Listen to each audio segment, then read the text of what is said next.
पिछली कहानी में आपने देखा कि गोपाल खेतों से कपास भरकर फैक्ट्री तक पहुंचाता था। अक्सर वह एक बूढ़े को देखता जो गाड़ियों से गिरने वाली कपास सड़क से चुनता और शाम को वह इस कपास को बेचकर अपने लिए खाना खरीदता। एक दिन गोपाल ने उस बूढ़े का पीछा किया कि आखिर इतनी उम्र में उसे इतनी मेहनत क्यों करनी पड़ रही है। वह पीछा करते करते उस बूढ़े के घर तक पहुंचा। बूढ़ा एक टूटे फूटे से घर में गया। गोपाल ने चुपके से झांक कर देखा, वहां उसकी बूढ़ी और बीमार पत्नी थी। गोपाल से रहा नहीं गया। उसने बूढ़े से बात की और उसकी इस हालत का कारण पूछा तो बूढ़े ने बताया कि जो सामने कपास की बड़ी फैक्ट्री लगी है वह मेरे बेटे की है। ये सुनते ही गोपाल के पैरों तले जमीन निकल गई। बूढ़े ने बताया कि उसका नाम हरि प्रसाद है और अपने बेटे के बीच खड़ी इस नफरत की दीवार की पूरी कहानी सुनाई। फिर गोपाल ने सोचा कि वह उसके बेटे को शायद उसकी गलती का एहसास दिला सके। एक दिन मौका मिलते ही गोपाल ने बूढ़े बाबा के बेटे मुकुल से बूढ़े बाबा के हालात बताए कि वह इतने बुढ़ापे में कांपते हाथों से कपास चुनते हैं और अपना पेट पालते हैं। लेकिन बेटा मुकुल तो अहंकार में डूब चुका था। उसने गोपाल को वहां से भगा दिया। लेकिन समय का पहिया अपनी रफ्तार से चल रहा था। बूढ़ा हरिप्रसाद और उसकी पत्नी इस दुनिया को छोड़कर चले गए। पर उसके बाद जो कुछ मुकुल के साथ हुआ उसने मुकुल को झकझोर कर रख दिया। अब देखिए आगे क्या होता है। भाग 3। दिन महीनों में बदल गए। मुकुल ने अपनी फैक्ट्री को और बढ़ाया। बड़े बड़े बिजनेसमैन उसके पास आने लगे। अखबारों में उसकी तारीफें छपी होती। लेकिन एक चीज़ उसकी ज़िंदगी में कम होती गई, सुकून। वह दौलत में डूबता गया लेकिन सुकून उससे रूठता चला गया। उसकी पत्नी अपने गुरूर में रहती। बेटा विदेशी पढ़ाई में मगन था। माँ बाप की बद्दुआ शायद धीरे धीरे अपना असर दिखा रही थी। मैं जब भी मुकुल को अखबार में देखता दिल से यही दुआ निकलती है, ऊपर वाले इसे एक दिन एहसास ज़रूर करा देना कि माता पिता की दुआओं के बगैर कोई फैक्ट्री कभी कायम नहीं रह सकती। मुझे नहीं पता था कि कुदरत यह दुआ खुद अपने समय पर पूरी करेगी, लेकिन अंजाम इतना भयानक होगा कि खुद मुकुल भी अपनी किस्मत से शर्मिंदा हो जाएगा। रात के आखिरी समय जब सन्नाटा पूरे माहौल में छाया हुआ था, हवा के झोंकों में सर्दी की कपकपाहट घुली हुई थी। चांद बादलों में छिपता और निकलता, जैसे किसी दुख भरे दिल के आंसू सूखने का नाम न लेते हों। मैं अपनी पुरानी चादर अपने चारों तरफ लपेटी और ट्रक के पास बैठ गया। दूर कहीं से कुत्तों के भौंकने की आवाज़ आ रही थी और दिमाग में बस एक ही तस्वीर थी, वह बूढ़ा जो दिन रात सड़क पर कपास चुनता था।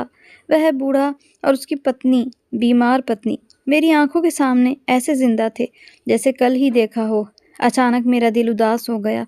मैंने सोचा, दुनिया की सबसे बड़ी अदालत शायद वह नहीं जो शहर के बीच बड़ी इमारत में खड़ी है, बल्कि वह है जो इंसान के दिल में बसती है।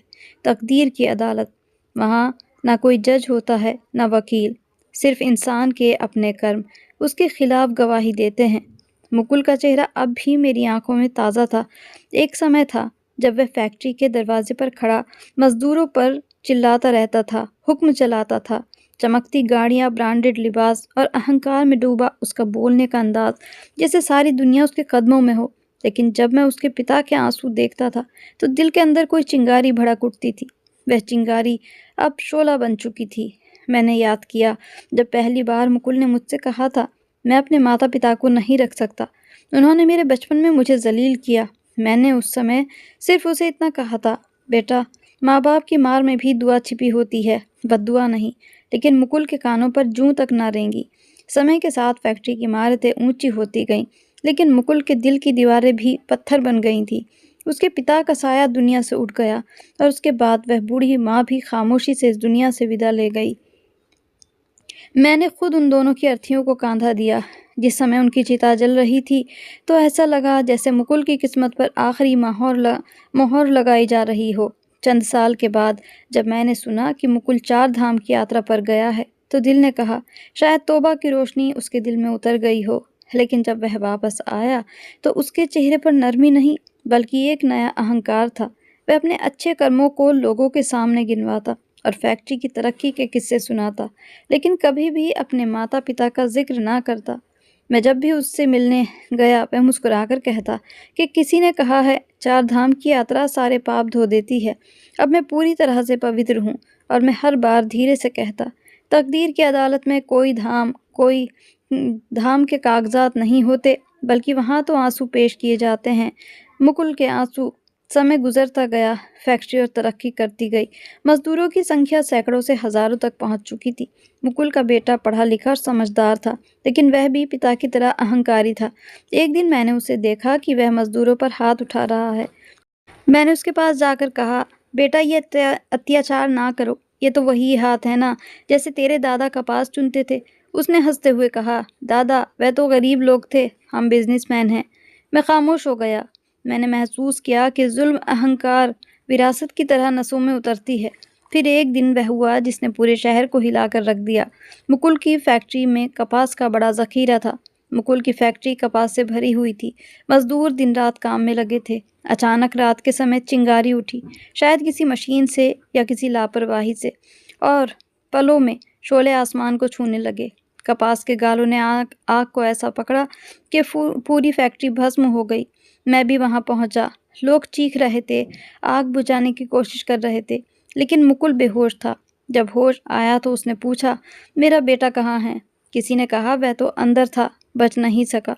मुकुल का चेहरा पथरा गया। वह न रोया न चीखा, सिर्फ आसमान की तरफ देखता रहा। फिर धीरे से बोला, क्या ये मेरा हिसाब था? मैंने कहा, हाँ मुकुल, ये तेरी तकदीर की अदालत है।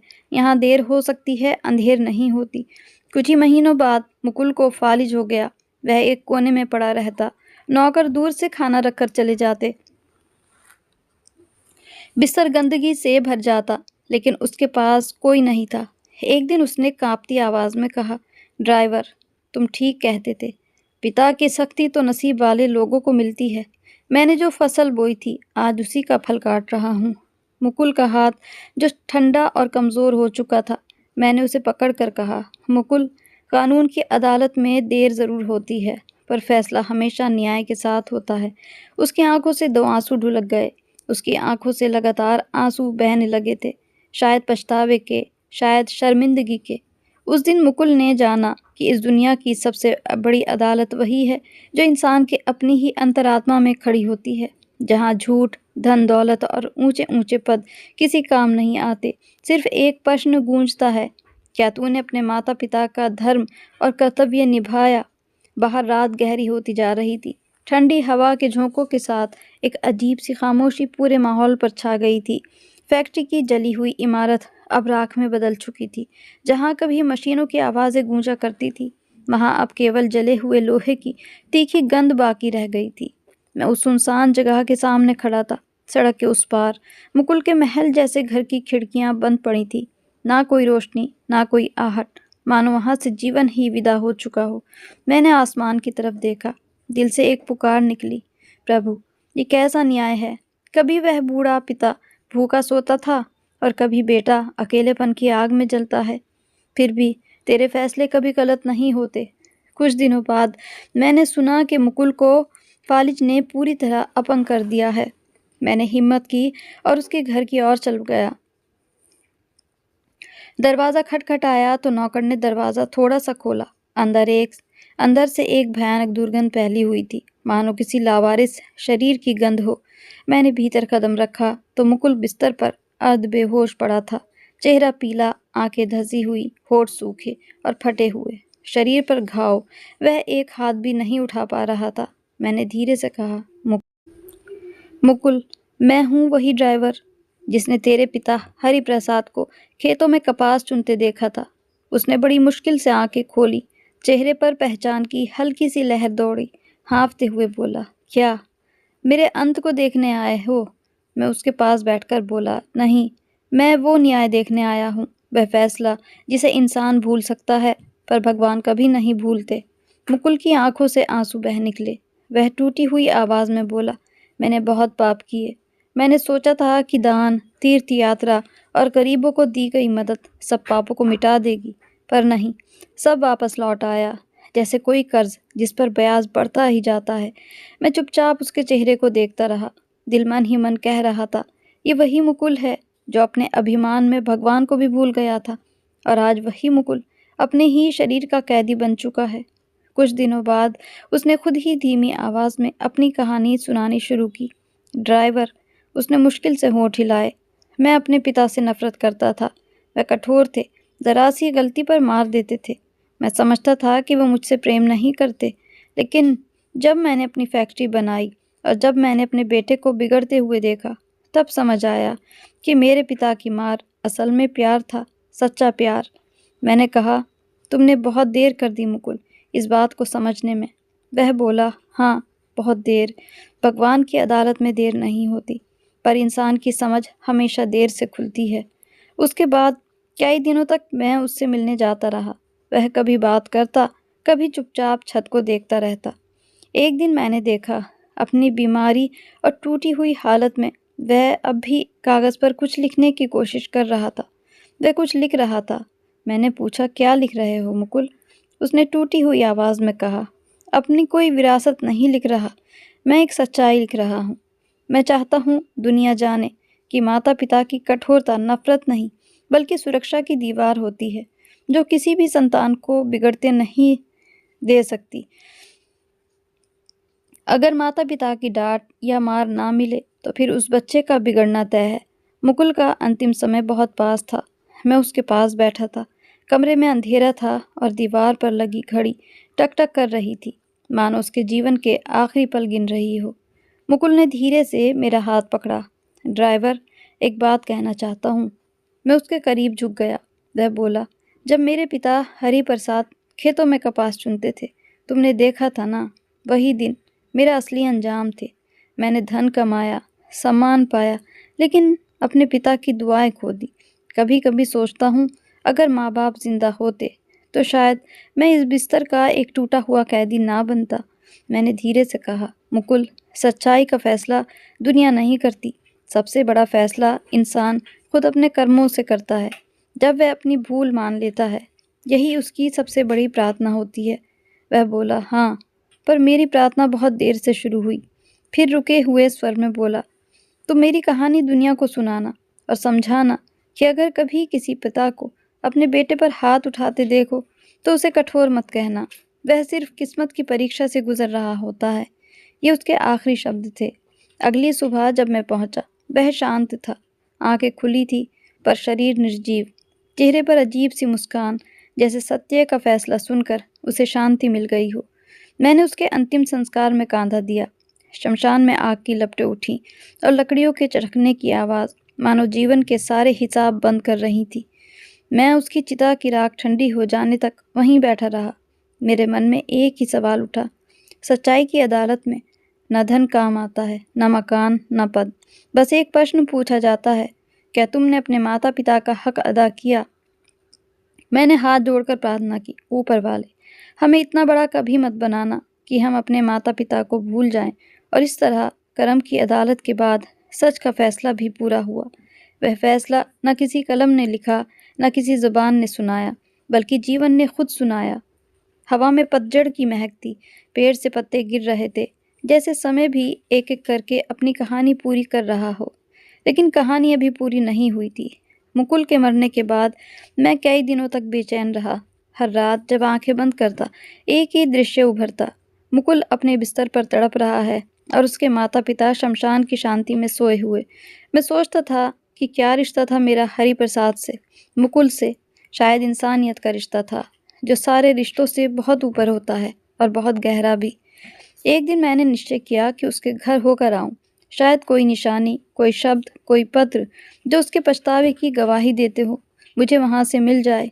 क्योंकि मरने से पहले मुकुल अपने घर की चाबी मेरे हाथों में सौंप गया था, जबकि ये मेरे भी किसी काम का नहीं था।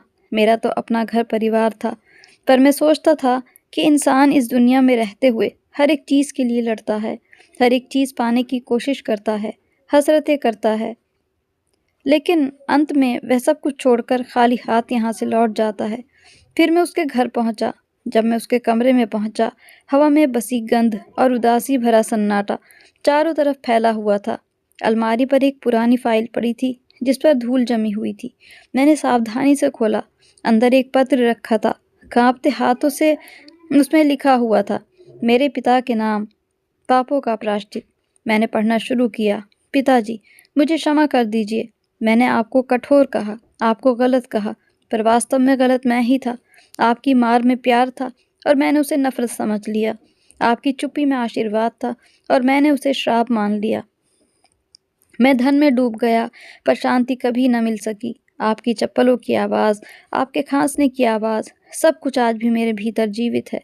मैं इतना खुदगर्ज हो गया था कि मुझे आपके बूढ़े कांपते हुए हाथ नज़र तो आए, पर उनकी कपकपाहट से मेरा दिल ना पसीजा। आज जब मैं स्वयं पिता बना हूँ, तब समझ पाया हूँ कि संतान को गलत रास्ते से रोकना कितना कठिन होता है। ये पत्र शायद आप तक ना पहुँचे, पर इसे मैं भगवान को सौंप रहा हूँ। शायद वह आपको दिखा दे और आप कहें, मैंने अपने बेटे को क्षमा कर दिया। पत्र समाप्त हुआ तो मेरी आंखों से आंसू बह निकले। ऐसा लगा जैसे कमरे में अब भी मुकुल मौजूद था। यही शायद दिल का सच्चा प्रायश्चित था। मुकुल के आंसू, उसका पछतावा और वह सच्चाई जो मरने के बाद भी साथ रहती है। मैंने वह पत्र लेकर शमशान गया। सूर्यास्त हो रहा था, आकाश पर लालिमा छाई हुई थी। मैं उस जगह पहुंचा जहां मुकुल के बूढ़े माता पिता की चिता जलाई गई थी। चारों तरफ गहरा सन्नाटा था, हवा में एक अजीब सी शांति थी। मैंने वह पत्र उस जगह पर जाकर रख दिया जहां बूढ़े बाबा हरि प्रसाद, मुकुल के पिता की चिता के निशान बाकी थे। मेरे मन से पुकार उठी, हे भ- हे प्रभु, अगर ये बेटा जीवन में अपने माता पिता का कर्तव्य ना निभा सका तो कम से कम इसके प्रायश्चित को स्वीकार कर लेना। मैंने मिट्टी छुई, यूं लगा जैसे धरती के भीतर से कोई आवाज़ आई हो। मैंने उसे क्षमा कर दिया। मेरा दिल कांप उठा, आंसू बह निकले। मैंने आकाश की ओर देखा। चांद निकला हुआ था, जिसके चारों ओर हल्की रोशनी, शायद दया की, शायद मुक्ति की थी। कुछ दिनों बाद शहर में खबर फैली कि मुकुल की फैक्ट्री की जगह पर अब एक गुरुकुल बन रहा है, क्योंकि यह मुकुल की ही इच्छा थी। उसके मरने के बाद उसका घर, उसकी धन दौलत सब गरीबों में दान कर दी जाए। और यह जिम्मा मुकुल ने मुझे सौंपा था, क्योंकि उसकी पत्नी तो उसे छोड़कर बहुत पहले जा चुकी थी। मुकुल का नाम लेने वाला भी कोई दुनिया में नहीं बचा था। लेकिन इंसान के कर्म उसके मरने के बाद भी बोलते हैं, उसके लिए गवाही देते हैं। वैसे ही मुकुल का नाम भी जिंदा रहा। जब मैंने गुरुकुल की नींव पड़ते देखी तो मन में अजीब सी शांति उतर गई। मैंने धीरे से कहा, मुकुल, तेरे दिल का प्रायश्चित स्वीकार हो गया। तेरे पिता की मेहनत, तेरी माँ की प्रार्थनाएं और तेरी निष्ठा, सबने मिलकर तुझे राह दिखा दी। मेरे भीतर एक अजीब सी शांति उतर आई थी। जहाँ पहले फैक्ट्री हुआ करती थी, वहाँ अब एक छोटा सा गुरुकुल बन चुका था। उसकी सफ़ेद दीवारों पर सूरज की किरणें चमक रही थी। वही जगह जो कभी घमंड, धन और इंसानियत की अवहेलना की निशानी थी, आज दया, ज्ञान और प्रकाश का स्थान बन गई थी। मैं गुरुकुल के द्वार के सामने खड़ा था। भीतर बच्चों के द्वारा पढ़ी जा रही किताबों की आवाज़ें आ रही थीं। उन स्वरों में ऐसी पवित्रता थी कि दिल के पुराने घाव भरने लगे। उन्हीं आवाज़ों में मुझे जैसे मुकुल के पिता की आवाज़ सुनाई दी, मेरे बेटे ने देर से सही पर रास्ता पा लिया। यह दृश्य देखते ही मेरी आंखों से आंसू बह निकले। मन में आया, मुकुल की जीवन कथा तो समाप्त हो गई, पर उसके पश्चाताप ने एक नई रोशनी की नींव रख दी। वही रोशनी उसका प्रायश्चित, उसकी यात्रा और उसकी मुक्ति थी। इसके बाद मैं अपने घर की तरफ चल पड़ा। जल्दी ही घर पहुंचा तो मेरी पत्नी गुस्से में बर्तनों को इधर से उधर पटक रही थी, न जाने क्या बड़बड़ाए जा रही थी। मैंने पास आकर उसे एक कप चाय मांगी और उसे गुस्से का कारण पूछा तो कुछ नहीं बोली। बस इतना कहा, आपका बेटा हाथों से निकलता जा रहा है। इतनी बात सुनते ही मेरे दिल में एक चिंगारी जाग गई। इसे तो मैं अभी अभी दफन करके आया था। रात होने तक मैंने अपने बेटे का इंतज़ार किया। आज वह देर से घर लौटा था, पर मैंने मन में ठान लिया कि मैं वह सब नहीं दोहराऊंगा जो कुछ मुकुल और उसके पिता के बीच में हुआ। रात के 12 बज चुके थे। मेरा बेटा आया। मेरे कमरे की लाइट खुली थी। वह जल्दी से अपने बिस्तर पर जाकर लेटने लगा। तब तक मेरी पत्नी सो चुकी थी। मैंने अपने बेटे मदन को आवाज़ लगाई। उसकी नज़रें झुकी हुई थी। मैंने उसे अपने पास प्यार से बैठने का इशारा किया। वह मेरे पास बैठने में आनाकानी करने लगा। कहने लगा, नींद बहुत तेज़ आ रही है बाबा, कल सुबह बात करेंगे। फिर मैं उठकर उसके पास गया। मैंने उससे बहुत प्यार से बात की और उसे बस इतना कहा, बेटा, जब तुम छोटे से थे ना, तो हम तुम्हें जल्दी सोने के लिए कहते थे कि सुबह उठकर स्कूल जाना है, तुम सो जाओ ताकि सुबह जल्दी उठ सको। लेकिन तुम कभी अपनी माँ से और कभी मुझसे ज़िद किया करते थे कि पहले मुझे कहानी सुनाओ, फिर सोऊंगा। हम तुम्हें रोज़ कहानी सुनाते। तुम कहानी सुनते सुनते सो जाते। आज मैं चाहता हूँ कि तुम फिर से मुझसे जिद करो कि कहानी सुनाओ। मेरे बेटे को मेरा व्यवहार बहुत अजीब लग रहा था। वह अपने ही में मगन था। फिर भी उसने कहा, क्या बात है बाबा, साफ साफ कहिए। मैंने मुकुल की कहानी उसे सुनाई। वह बहुत ध्यान से मेरी बातों को सुनता जा रहा था। मैंने उससे बस इतना कहा, बेटा, कभी भी अपने माता पिता से नफरत मत करना, क्योंकि जब तक हम अपनी गलतियों का एहसास कर पाते हैं तब तक समय हाथों से निकल चुका होता है। मैं चाहता हूँ तुम जिंदगी अपने हिसाब से जियो। ये जिम्मेदारी तुम्हारे ऊपर ही है कि ये तुम्हें फैसला करना होगा कि तुम्हें किस रास्ते चलना है, सही रास्ते पर या गलत रास्ते पर, क्योंकि इसका अंजाम भी तुम्हें ही भुगतना होगा। मैं तुम्हें किसी भी रास्ते पर चलने से रोकूंगा नहीं, क्योंकि मैं नहीं चाहता कि हम दोनों के बीच दूरियां पैदा हों। मेरे बेटे ने सामने सर हिलाया और मेरे हाथ पर हाथ रख दिया और कहा, बाबा, आप सही कहते हैं। आप कभी भी अब मैं देर से नहीं आऊँगा। जैसा आप चाहोगे वैसा ही होगा। मैंने जल्दी ही अपने बेटे को एक दुकान पर काम सीखने के लिए लगवा दिया। मैंने उसे इतना समय ही नहीं दिया कि वह भटकता, और जल्दी ही एक अच्छी सी लड़की देखकर उसकी शादी कर दी। लेकिन उसके बाद मैंने अपने बेटे को अलग घर दिया ताकि वह अपनी ज़िंदगी खुशहाल जिए। घरेलू झगड़ों से दिलों में नफ़रत ना पैदा हो। शायद माता पिता से दूर रहने पर उसे माता पिता के प्यार का एहसास उसके दिल में पहले से ज़्यादा बढ़ जाए, और बिल्कुल ऐसा ही हुआ। आज मैं एक पोता और पोती का दादा बन चुका हूँ। मेरी ज़िंदगी बहुत खुशहाल और सुकून से गुजर रही है। इस कहानी से हमें सीख मिलती है, इंसान को जब भी अपनी गलती का एहसास हो जाए उसका प्रायश्चित जल्दी से जल्दी कर लेना चाहिए। क्या पता आगे हमारे पास समय है भी या नहीं। तो कहानी अगर अच्छी लगी हो, इसको लाइक और शेयर ज़रूर कीजिएगा। साथ ही मेरे चैनल पर नए हैं तो इसको सब्सक्राइब भी ज़रूर कर लीजिएगा। फिर मिलते हैं ऐसी ही दिल लेने वाली कहानियों के साथ। तब तक के लिए goodbye and thanks for watching.